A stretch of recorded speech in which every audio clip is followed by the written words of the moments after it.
Askarov and Celebrini are dragging the Sharks, kicking and screaming to wins they don't deserve.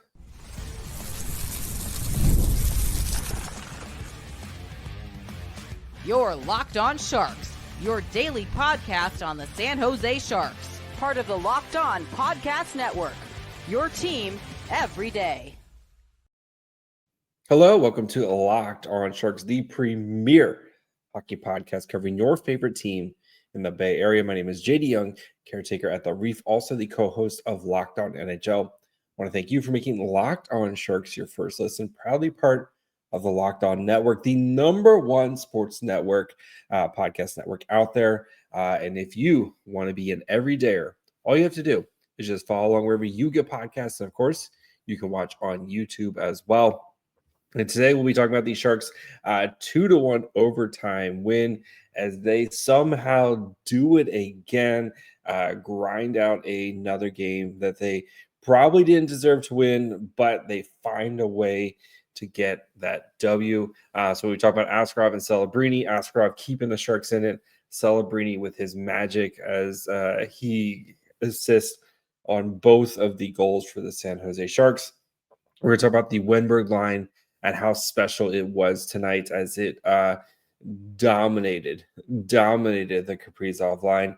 Plus, we'll dig into those numbers this game where it doesn't look as ugly as it should have, but this game could have gone way differently for your San Jose Sharks. So before we get to all that, I do want to let you guys know that today's episode is brought to you by FanDuel.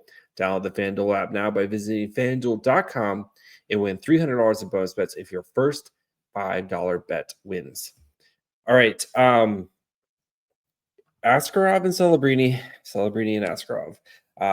Again, a team that is two guys who are literally dragging the San Jose Sharks, kicking and screaming to wins in games that they probably don't deserve. And I think tonight the best way to describe like this game, if you didn't watch, and I know with an ESPN Plus game, it's unfortunately excludes some people with it. But imagine me doing this podcast, right? And any listener, who's listened more than once, right? 3 segments, right? First segment, middle segment, third segment. What if I just slept for the first 2 segments and then I came back for the third segment? Because that's literally what the Sharks did in this game, other than Askarov. They looked very sleepy to start. They were like just couldn't generate any offense in this game other than the Wennberg line. Just a step slow and everything. Dumb turnovers, dumb penalties. I'm looking at you, John Klingberg. Just a horrible kind of start. Like Sharks definitely they didn't have their A game, they have their B game. Like this was like a C- game. This was like I woke up late for the test, I rolled out of bed and showed up type of game for the Sharks. But they passed. And right now, that's all you can do is just try to pass as many of these tests as you possibly can. But let's start with Askarov, who again wasn't even supposed to start. Nedeljkovic was scheduled to start, but according to Shang Peng, apparently had a family matter, and he's actually heading home to deal with the family matters. So Askarov found out he's going to be starting in a couple hours before that.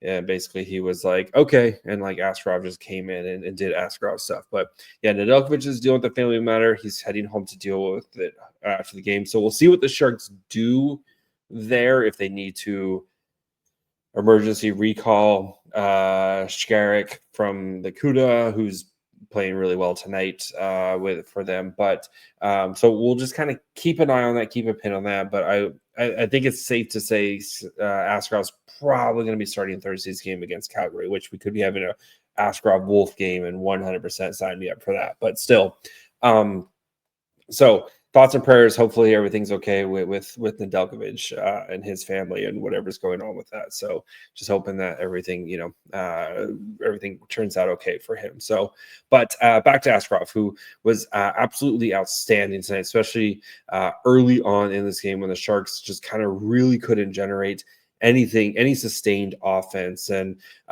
he faced in the first period in all situations, the Wild got a power play, but 18 scoring chances in the first. So the Wild ended up with 23 scoring chances in the entire game. 18 of them came in the first two periods. 11 high danger chances out of the Wild's 13 high danger chances came in the first two periods. He was a big reason, or the reason why this game was 0-0 and 1-0 at the end of the first period, at the end of the second period. He continues to be absolutely lights out, outstanding for the Sharks. And yes, he's gonna give you gray hair anytime he comes out of the crease to touch the puck, because that's part of the ask, right? It's not a flaw; it's a feature with Askarov. So, but 62-13 with overtime tonight, right? 28 saves on 29 shots, 1 goal allowed, expected goals allowed 304, 966 save percentage, 7 of 7 on the high danger, 5 of 5 mid danger, and 16 of 17 low danger. And even the goal that was scored on the power play was a ridiculous pass from Zuccarello, like crossed the seam there. The defense are unfortunately they're kind of stuck up there. I think Eklund was probably a little bit higher than you'd probably want him to be in that situation, but just an absolute and he even got over in time and just missed saving that. Askarov has really settled in after a bumpy start to the season. This is the Askarov, right? This is the prince who was promised from Askarov. This is what we were hoping for. Is he going to be at a 960 save percentage the rest of the season? Probably not. But if he continues to play like this, the Sharks are going to continue to steal more and more games that they probably have no business winning. And sometimes, we've seen it, right? The Sharks have been on their fair share of getting goalied a bunch of times. And, right now the Sharks have a combination of a goalie who's red hot and a budding superstar in Macklin Celebrini. And Celebrini tonight, first two periods, again, kind of sleepy, didn't really look like himself. They came out for the third period, and this was a different team in Macklin Celebrini, a big part of what the Sharks did in the third period, right? Draws up, they get the power play there. And then the passing on that power play, right? That tic-tac-toe goal, just absolutely ridiculous. And Will Smith, right? That just chemistry bonded pair between Will Smith and Macklin Celebrini, where they just know where the other one's going to be, right? And just beautiful pass from Celebrini to get it over to Will Smith, who gets the Sharks on the board and ties the game.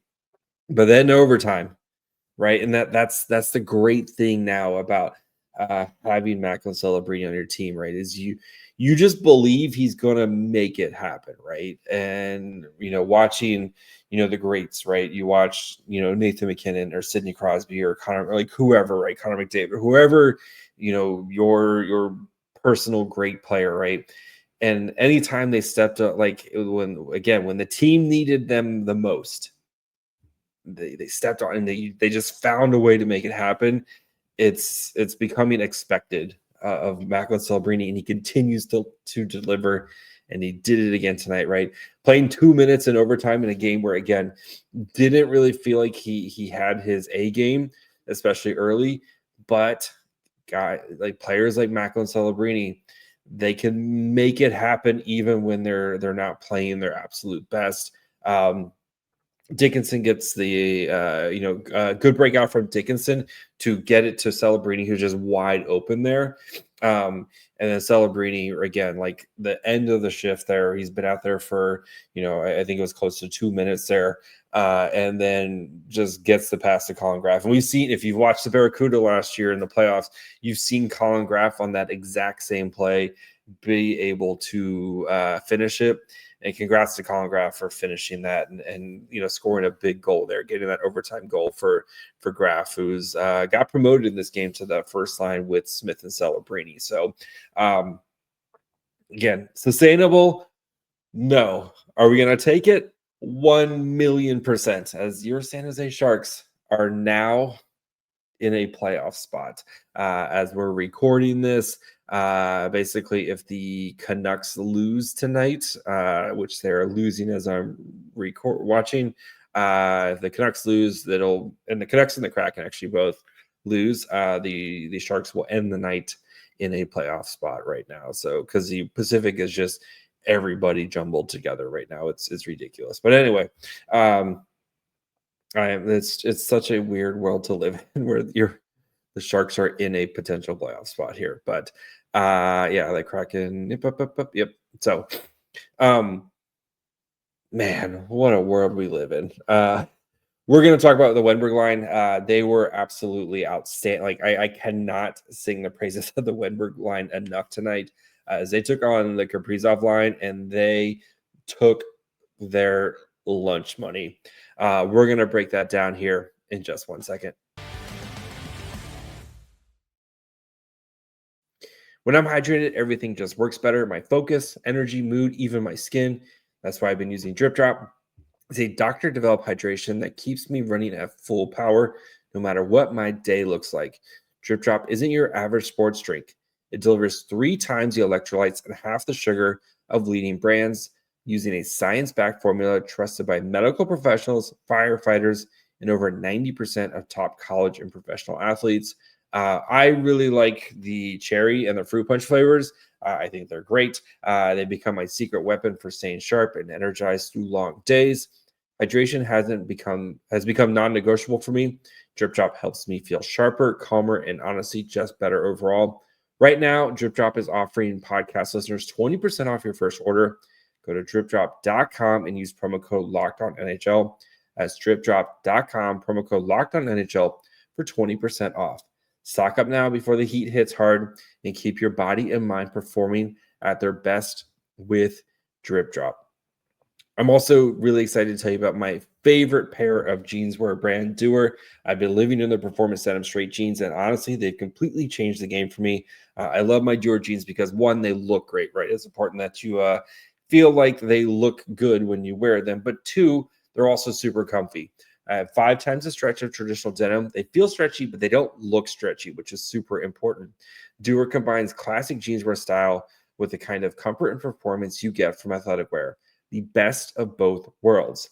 There's a reason why they call them the world's most comfortable pants. Don't take my word for it. Go try on a pair for yourself. Doer just opened a store right here in Hayes Valley, so you can feel the difference firsthand. Go check them out on 567 Hayes Street. Mention our promo code LOCKEDONSF in store to get 15% off your first order, or check them out online at shopdoer.com/LockedOnSF for 15% off. That's shopdoer.com/LockedOnSF. All right. Before we continue, do of course want to thank you for making Locked On Sharks your first listen, proudly part of the #1 sports podcast network, the Locked On Podcast Network. So make sure you're following along wherever you get podcasts, as we'll continue to have reactions after every dumb Sharks game because they keep doing dumb things and keep getting away with it. So we'll keep riding this train. Of course, we'll be covering the best prospect pool in the NHL. Well, Barracuda stuff as well. And interviews, got an interview, should be coming out on Thursday. So make sure you guys are following along wherever you get podcasts. And of course, you can watch on YouTube as well. So the Alex Wennberg line tonight was really good. So we know Wennberg line, like the Wennberg line has been the Sharks' top shutdown line, right? And going back to the Colorado game where after the game, Ryan Warsofsky said, like, the thing he likes about this line is that they're given the hardest matchups. Like, we knew this line was going to be given the Kaprizov line. They're given the hardest matchups, but the way that they play defense is they make you have to play defense. Very much part of my defense is for nerds. Go score points. The best way to play defense is to not have to play defense. And when you do, right, be good at it. But, right, you can't sit in your zone for, a minute and a half and just expect a top line like Kaprizov to just not eventually score, right? That they're too good. But tonight, William Eklund return. We had Eklund-Kurashev and Wennberg. That line reunited tonight. And I know we normally do the lines later on, but these guys were absolutely insane tonight. They played 12-33 of 5-on-5, 22-2 shot attempts at 5-on-5. The Sharks had 42 shot attempts as a team. This line had 22 of those shot attempts. Absolutely insane. So 22-2 shot attempts, 11-2 actual shots. Again, the Sharks team tonight didn't crack 20. Did they crack 20? I forget what I'm pulling it up right now. The Sharks team could not generate a ton of offense tonight. The Sharks cracked 20 shot attempts, or 20 shots on, 18 shots, actual shots. This line had 11 of them. Expected goals for 0.72 to 0.15, 9-2 scoring chances, 6-1 high danger chances. And this line was absolutely taking Kaprizov, Marco Rossi, and Matt Zuccarella's lunch. And they got matched up and also facing Zeev William and Brock Faber. So William Eklund, and 5-on-5, when he was on the ice, the people he played the most were Zeev William, Brock Faber, Kirill Kaprizov, Marco Rossi, and Matt Zuccarella. And they were dominating these guys. This is a big reason why the Sharks were able to win this game, even though they gave up a ton of power play opportunities. And if you watch the preview, we talked about how the Wennberg line is going to have to be big because this Wild team, while they generate offense, they struggle to finish. And it's because the Marco Rossi Kaprizov line is the only line that can really score on a consistent basis. And the Sharks took this line out. And that's why you saw this Wild team. Well, yes, they were able to generate offense. They struggle to score. And this line has become the Sharks' secret weapon, right? Is because they are able to not only take on the tough matchups, right, of playing the other team's best lines, they're able to turn those into positive lines, like positive shifts. And I think that speaks to how great Wennberg has been this season, how great Eklund has been this season, and Kurashev, who's really found his role with this team. And that then again allows Celebrini, Smith, Toffoli to go out and face a little bit easier matchup typically, and be able to go out and kind of, do their thing, right? And make those highlight plays and create those game-winning goals or those game-tying goals or whatever they end up doing. It's because this Wennberg line is so effective at doing their job. And tonight was a big reason why, right? Because it felt like every time that line was on the ice, they were generating and they were creating offense. And the other lines, unfortunately, just couldn't kind of keep up with them and build off of it. But this Wennberg line has been absolutely outstanding for the San Jose Sharks. And the goaltending we talked about, right? Earlier this week, the goaltending has been outstanding and is probably the biggest reason why the Sharks are winning these games, because you went from whatever happened at the beginning of the season goaltending wise to now the Sharks goaltending has been rock solid. But the emergence of this Wennberg line here, really, it just gives the Sharks a 1-2 punch, and it gives Ryan Warsofsky just that extra chess piece, right? Where you can have the Wennberg line, and you know what? If it's the McKinnon line, if it's, the Kaprizov line, whichever line it is, we feel like our guys are going to win this matchup.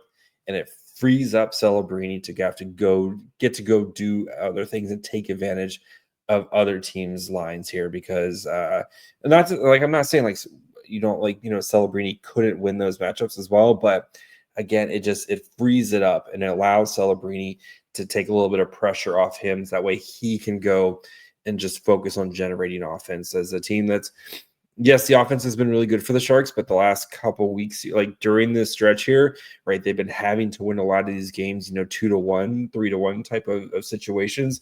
So every advantage that you can get in these close scoring games goes a long way. And Celebrini and Smith getting to play against lesser competition and put into a good position to succeed because of the Wennberg line. It's really why and then you see the third line build off of it, et cetera, et cetera. Big reason why the Sharks are able to especially in the third period, generate offense. So we're going to dig into the numbers of the game, kind of look at how the rest of the lines perform. We'll talk about Colin Graff's promotion, maybe if it's a long-term thing or if it's just kind of a line blunder issue tonight. So we'll get to that here in just 1 second. The NBA is back, and there's no better place to get in on the action than FanDuel, the official sports betting partner of the NBA. So even if you miss the start of the game or just want to ride the hot hand, FanDuel has live bets on everything from who's going to score next to fourth quarter comebacks. Plus, you can even combine your live bets into a same-game parlay for a shot at a bigger payout. It keeps every game exciting, especially when your team's making that late push. And right now, FanDuel is giving new customers $300 in bonus bets when your first $5 bet wins. So head over to FanDuel.com to sign up and play your game with FanDuel, the official sports betting partner of the NBA.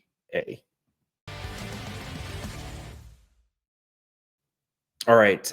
Do, of course, want to thank you for making Locked On Sharks your first listen. Again, part of the Locked On Podcast Network, the number one sports podcast network out there. When you're done with this show, make sure you guys go check out the Locked On NHL Game Night. They cover every game, every night until a Stanley Cup champion is crowned. Get local analysis on a national scale. It's great, especially when you have, like tonight, right? 9 NHL games going on. Gives you a little insight on everything that's going on in the league.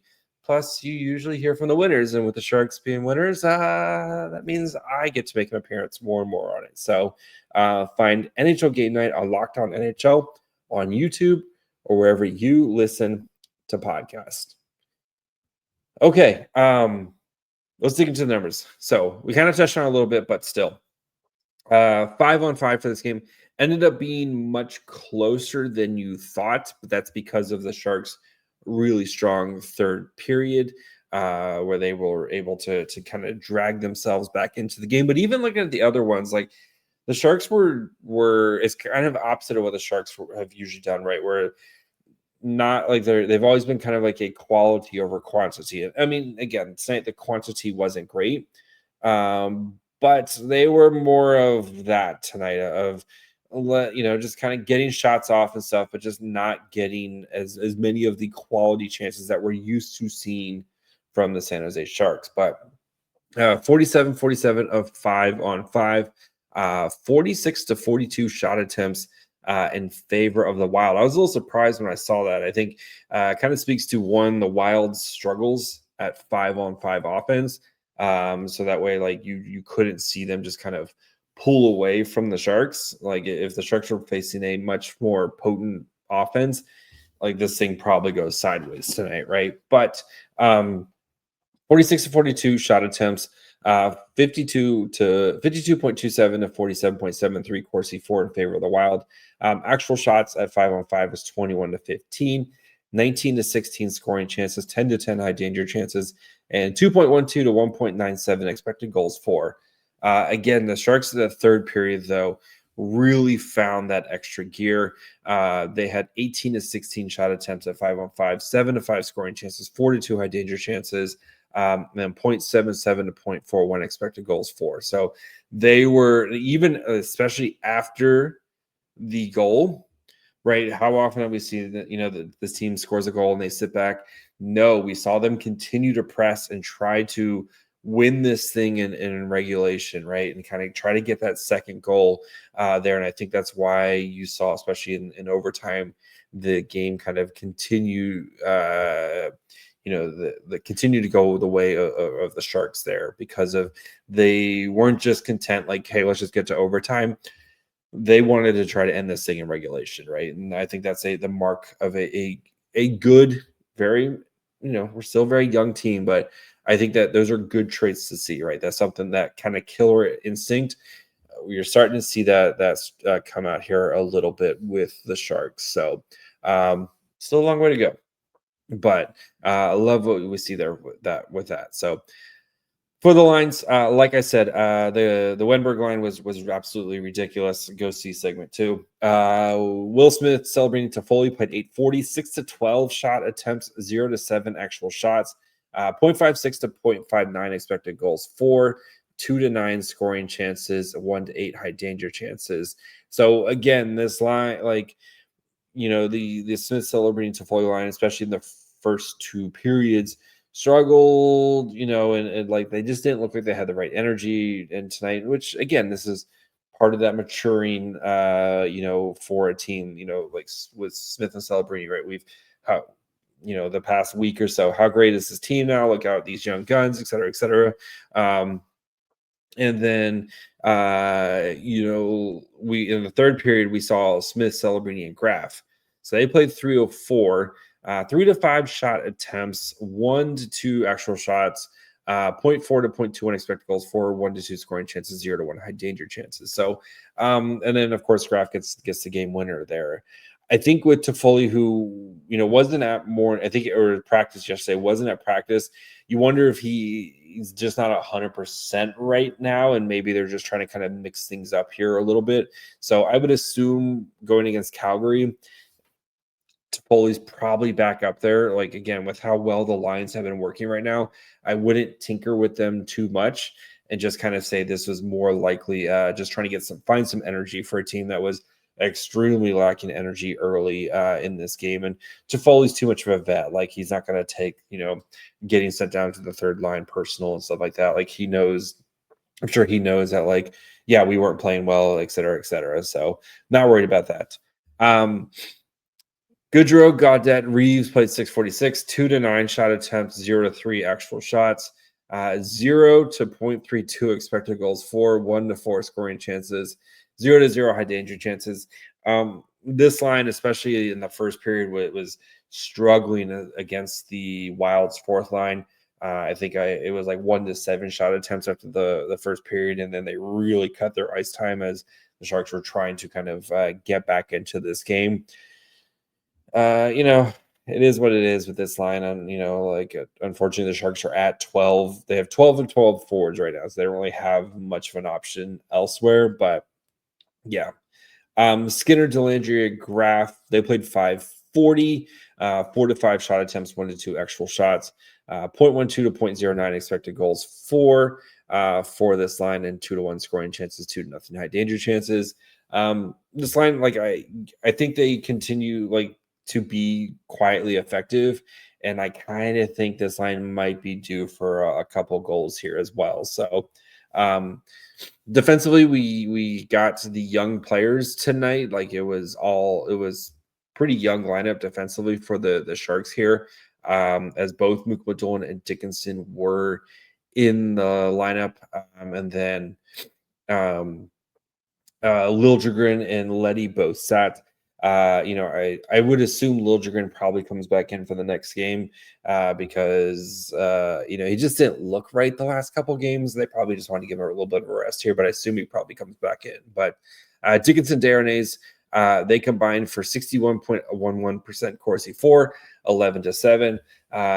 Darnay's continues to just be solid. Dickinson, it's a little bit of adventure sometimes, but he got his first assist tonight on the game winner, got some overtime play as well, and continues to just, kind of make some strong plays here and there. So Orlov, Mukhamadullin, a little bit of a mess tonight, but 42.86% Corsi 4, Then we also had Orlov Klingberg as well, playing about 37%.